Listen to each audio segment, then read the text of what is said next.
Hello students, आज हम फिर से एक नया संविधान शुरू कर रहे हैं और उस संविधान की एक विशिष्ट विशेषता आज हम पढ़ने जा रहे हैं। तो ब्रिटेन का संविधान हमने विशेष विशेषताओं के साथ पढ़ लिया, अमेरिका भी हमने पढ़ लिया। अब तीसरा जब हम संविधान पढ़ते हैं स्विट्जरलैंड का संविधान, तो उसकी विशेषता भी वहां पर अनोखी विशेषताएं हैं, जिसकी विशेषताएं जो संविधान की विशेषता है उसको हम बहुत अच्छे तरीके से पढ़ चुके हैं कि किस रूप में अनोखी कार्यपालिका वहां पर है, वहां पर अनोखी और अनोखा अद्भुत ऐसी चीजें स्विट्जरलैंड में मौजूद है। तो वहां पर जो संविधान संशोधन की प्रक्रिया है वो भी थोड़ी सी अनोखी ही है। हम जानते हैं कि स्विट्जरलैंड प्रत्यक्ष प्रजातंत्र का घर है। वहां पर प्रजातंत्र की समस्त बातें बहुत ही सक्रिय रूप से मौजूद है और स्विट्जरलैंड का जो नागरिक है उसकी राजनीतिक सक्रियता की जब हम बात करते हैं तो वो भी बहुत ही बेहतर है। उन्नत और बेहतर व्यवस्थाओं की वजह से वहां की जो कार्यशीलता है लोगों की, जो राजनीतिक प्रकृति है लोगों की, वो बहुत ही विशिष्ट रही है। तो यहाँ पर आज का जो टॉपिक हम लोग पढ़ने जा रहे हैं वो है स्विट्जरलैंड के संविधान में संशोधन की प्रक्रिया। यूं तो प्रत्येक संविधान में संशोधन की प्रक्रिया होती है। भारत का संविधान हो या ब्रिटेन या अमेरिका का संविधान हो, संविधान में संशोधन की प्रक्रिया होना आवश्यक है। यदि संविधान में संशोधन की प्रक्रिया नहीं होगी तो कहीं ना कहीं हम उस मानव जाति को जो उस राष्ट्र में रह रहे हैं उसकी गति को हम रोक देते हैं, जाने अनजाने में वो रुक सी जाती है, ऐसा राजनेताओं का विचार है।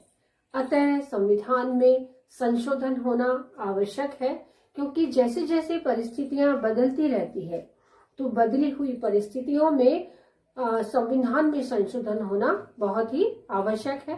लेकिन स्विट्जरलैंड के संविधान में ये संशोधन की प्रक्रिया थोड़े अलग प्रकार से होती है। तो आइए आज हम इसी विषय को विस्तार से थोड़ा पढ़ लेते हैं। तो स्विट्जरलैंड के संविधान में संशोधन की प्रक्रिया 2 चरणों में पूर्ण होती है। 2 प्रमुख चरण है। पहला चरण है संविधान का आरंभक और दूसरा चरण है संशोधन की पुष्टिकरण। संविधान में ये दोनों ही बातें, संविधान में चाहे आरंभक हो चाहे संशोधन का पुष्टिकरण हो, ये वहां के संविधान की विशेषता तो रही है, लेकिन इसका एक महत्वपूर्ण कारण ये भी है कि स्विट्जरलैंड के नए संविधान में जो उसकी एक विशेषता है रिजिडनेस की, जो अचल है, मतलब वो रिजिड है हर बातों पे। तो जो वहां का रिजिडनेस है उसने इस संविधान संशोधन की प्रक्रिया को थोड़ा सा रोक रखा है, एक तरीके से रोका हुआ है, क्योंकि रिजिड है वो संविधान। और रिजिड होने की वजह से नए संविधान में अब तक मात्र 5 से ही कुछ ज्यादा संशोधन हुए हैं। ये 2017 का मैं आंकड़ा आपको बता रही हूँ कि 2017 के समय में स्विट्जरलैंड के समय में मात्र 5 से कुछ ज्यादा संविधान में संशोधन हुए हैं। और ये संविधान में संशोधन भी आंशिक या पूर्ण संशोधन के रूप में हुए हैं। तो संविधान के अनुच्छेद 192, अनुच्छेद 193, अनुच्छेद 194 और 195, अनुच्छेद 192 से लेकर अनुच्छेद 195 तक स्विट्जरलैंड के संविधान में संविधान संशोधन की विधियों का पूर्ण रूप से वर्णन किया गया है। तो ये 2 चरणों में पूर्ण होता है, संविधान का आरंभक और संविधान संशोधन का पुष्टिकरण। आरंभक को भी 2 भागों में बांट सकते हैं, ये भी 2 प्रकार का होता है, पूर्ण संशोधन और आंशिक संशोधन। इसके बाद में ये पूर्ण संशोधन और आंशिक संशोधन भी 2 प्रकार के प्रारूपों में पाए जाते हैं, सविन्यासित संशोधन और अविन्यासित संशोधन। सविन्यासित संशोधन का अर्थ ये होता है जिसमें जनता स्वयं समाधान भी देती है। समस्या तो बताती ही है क्योंकि उस पर संशोधन होना बाकी है। तो जहां जनता समस्याओं का पूर्ण रूप से लेखा जोखा बताती है सरकार को, वहीं उसके समाधान का भी पूर्ण विवरण वो देती है। उस विवरण को या उस प्रक्रिया को स्विट्जरलैंड में सविन्यासित आरंभक कहा जाता है, क्योंकि ये आरंभक की प्रक्रियाओं में शामिल है। तो ये सविन्यासित यानी समस्याओं के समाधान के साथ प्रस्तुतिकरण कि जब 1 लाख मतदाता लिखित रूप में किसी समस्या की ओर सरकार का ध्यान आकर्षित करते हैं और ध्यान आकर्षित करने के बाद वो संसद में कार्यवाही के लिए जाता है। संसद में प्रक्रिया चलती है, दोनों सदनों में पूर्ण रूप से वाद विवाद भी होता है, लेकिन अंतिम जो निर्णय है वो जनता के द्वारा ही किया जाता है, क्योंकि वहां पर स्थानीय इकाइयां जो है कैंटन है। तो कैंटनों में जब तक पूर्ण बहुमत प्राप्त नहीं होगा तब तक कोई भी कानून पूर्णता नहीं लेता है। और अविन्यासित संवैधानिक संशोधन का अर्थ ये है कि जिसमें जनता स्वयं समस्या तो बताती है लेकिन उसका समाधान सरकार पर यानी संसद पर छोड़ देती है, कि संसद स्वयं उसका निर्णय करता है कि किस रूप में इस कानून को अग्रिम कार्यवाही के लिए बढ़ाया जाए और इसमें संशोधन की प्रक्रिया पूर्ण की जाए। तो ये समस्त जो कार्यवाहियां हैं उसमें संविधान में क्या किस रूप में होती है, ये मैंने आपको केवल एक विन्यासित चित्र बना के बताया है, छोटा सा शॉर्ट सा, जिसको समझने के लिए आपको पर्याप्त होगा कि वहां पर जो संविधान में संशोधन की प्रक्रिया है अनुच्छेद 192 से लेकर 195 तक है और ये 2 चरणों में पूर्ण होता है। पहला चरण है संविधान का आरंभक और दूसरा है संशोधन का पुष्टिकरण। तो आरंभक जो है वो पूर्ण रूप से संशोधन और आंशिक संशोधन के रूप में फिर से विभाजित है और इस विभाजन के बाद फिर से एक और विभाजन होता है और वो है सविन्यासित और अविन्यासित विभाजन का। तो इस तरीके से वहां पर कैंटन और पूर्ण कैंटन और अर्ध कैंटनों के जो मत प्राप्त होते हैं और मत में जो बहुमत होता है उसके अनुसार संशोधन की प्रक्रिया आगे बढ़ती है, लेकिन इसमें जनता ही सर्वप्रिय होती है या सर्वमान्य होती है। जो जनता का डिसीजन है वो वहां पर आता है, क्योंकि इन चीजों में जनमत संग्रह के बाद ही कार्यवाहियों को प्रारंभ किया जाता है। और फिर संशोधन का पुष्टिकरण संसद के सदनों में होता है कि जो भी कार्यवाही आरंभक के द्वारा प्रारंभ हुई है, चाहे से वो संशोधन पूर्ण संशोधन है या वो संशोधन आंशिक संशोधन है, चाहे से वो संशोधन सविन्यासित है या संशोधन अविन्यासित है, चाहे से प्रकार जो भी रहा हो, लेकिन संसद उसका पूर्ण पुष्टिकरण करती है और पुष्टिकरण के बाद अनुच्छेद 195 के द्वारा उस संशोधन को तुरंत मान लिया जाता है या तुरंत लागू कर दिया जाता है। तो इस तरीके से हम पढ़ते हैं जो व्यवस्था है स्विट्जरलैंड के संविधान में लिखित रूप में क्या बताया गया है कि संविधान एक जीवित कानून होता है।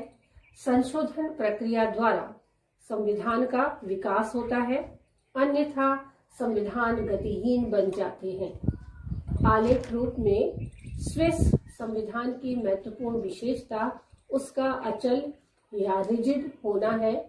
नए संविधान में 5 से भी अधिक संवैधानिक संशोधन हो चुके हैं और संविधान में संशोधन की प्रक्रिया की व्यवस्था ऐसी की गई है जिसमें अत्यधिक सरलता से तथा संघ की इकाइयों व उनकी जनता की इच्छा के बिना संशोधन नहीं हो सकता।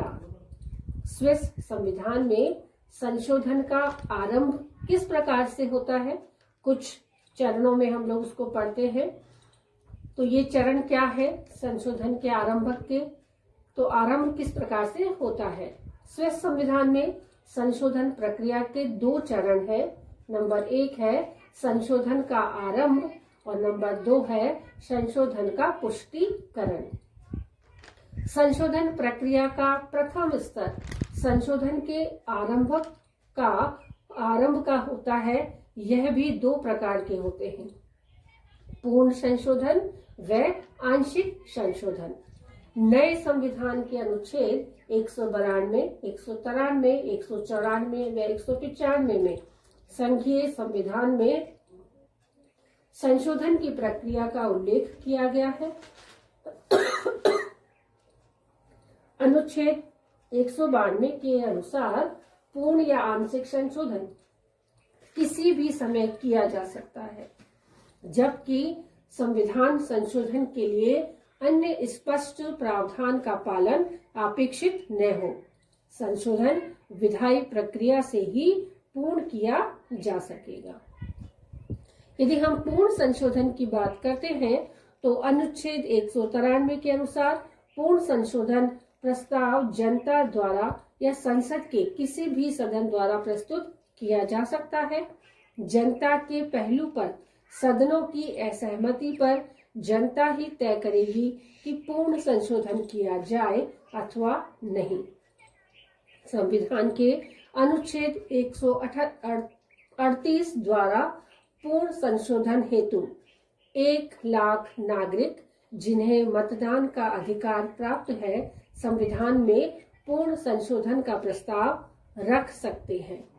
और यदि आंशिक संशोधन की बात हो तो अनुच्छेद 194 के अनुसार जनता या संसद द्वारा प्रार्थना की जा सकती है, जिसमें 1 लाख मतदाता, वही बात 1 लाख मतदाता द्वारा लिखित रूप में प्रार्थना की जा सकती है।